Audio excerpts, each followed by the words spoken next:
हाल ही में भारतीय जनता पार्टी ने 3 राज्यों हरियाणा, महाराष्ट्र और दिल्ली के विधानसभा चुनावों में एक के बाद एक जीत हासिल की।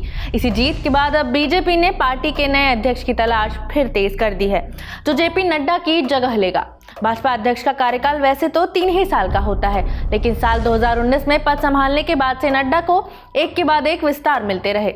अब पार्टी एक नए मुखिया की खोज में है। इसके लिए बीजेपी क्या कर रही है, इस पर संघ का क्या रुख है, जानेंगे इंडिया टुडे मैगजीन में छपी नीलेश एस महाजन की स्टोरी के जरिए। नमस्ते, मेरा नाम खुशबू है और आप देख रहे हैं इंडिया टुडे हिंदी। भाजपा के संविधान के मुताबिक निर्वाचक मंडल बनाने के लिए कम से कम 50% राज्य इकाइयों को अपने अपने अध्यक्षों का चुनाव करना होता है, मगर ये प्रक्रिया काफी लंबी खिंच गई है। पार्टी सूत्रों की माने तो इसकी सबसे बड़ी वजह ये थी कि नेतृत्व का पूरा ध्यान साल 2024 की दूसरी छमाही में होने वाले विधानसभा चुनावों पर था। एक बड़ी समस्या ये है कि जून 2024 से नड्डा केंद्रीय स्वास्थ्य और परिवार कल्याण मंत्री पद की जिम्मेदारी भी संभाल रहे हैं, जबकि अलिखित ही सही भाजपा में एक व्यक्ति एक पद का नियम है और नए अध्यक्ष का चयन ऐसे समय पर और भी ज्यादा महत्वपूर्ण हो गया है जब पार्टी पीढ़ीगत बदलाव की संभावनाएं तलाश रही है। भाजपा नेतृत्व इस मामले में आरएसएस के शीर्ष नेतृत्व के साथ फिर से विचार विमर्श कर सकता है।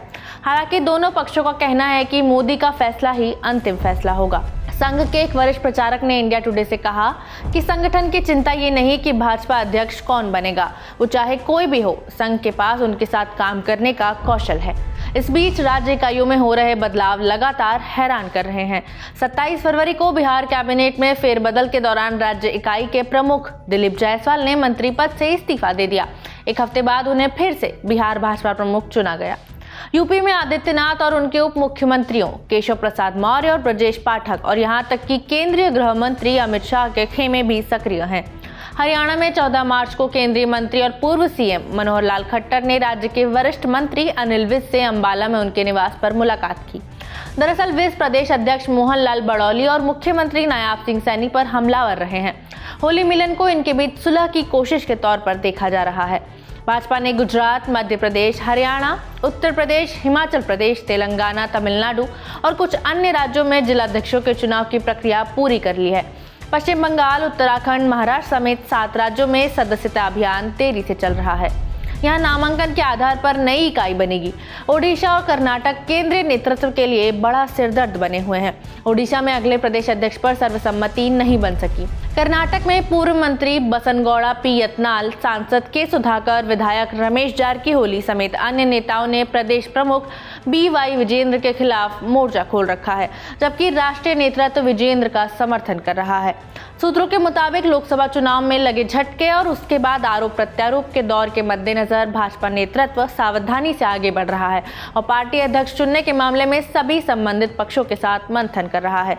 जैसे जैसे अनौपचारिक चर्चाओं में अध्यक्ष पद के उम्मीदवारों की सूची छोटी होती जा रही है, पार्टी और संघ में कई तरह के विचार भी उभर रहे हैं। इसमें एक ये भी है कि भाजपा को पहली बार महिला अध्यक्ष चुनने के बारे में सोचना चाहिए। एक विचार ये भी है कि दक्षिण भारत के किसी नेता को पार्टी अध्यक्ष बनाया जाए, जिससे वहां पार्टी की पैठ मजबूत करने में काफी मदद मिल सकती है।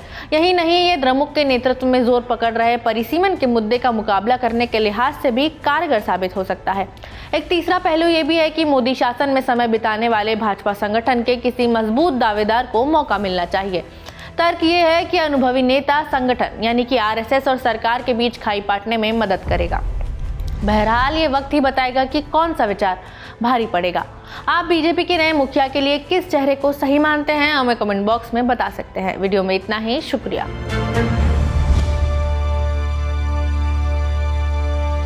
इसी तरह की तसल्ली से भरी हुई एक्सक्लूसिव रिपोर्ट्स देखने के लिए सब्सक्राइब करें इंडिया टुडे हिंदी का YouTube चैनल और बेल आइकन जरूर प्रेस करें ताकि वीडियो अपलोड होते ही आपको खबर हो जाए।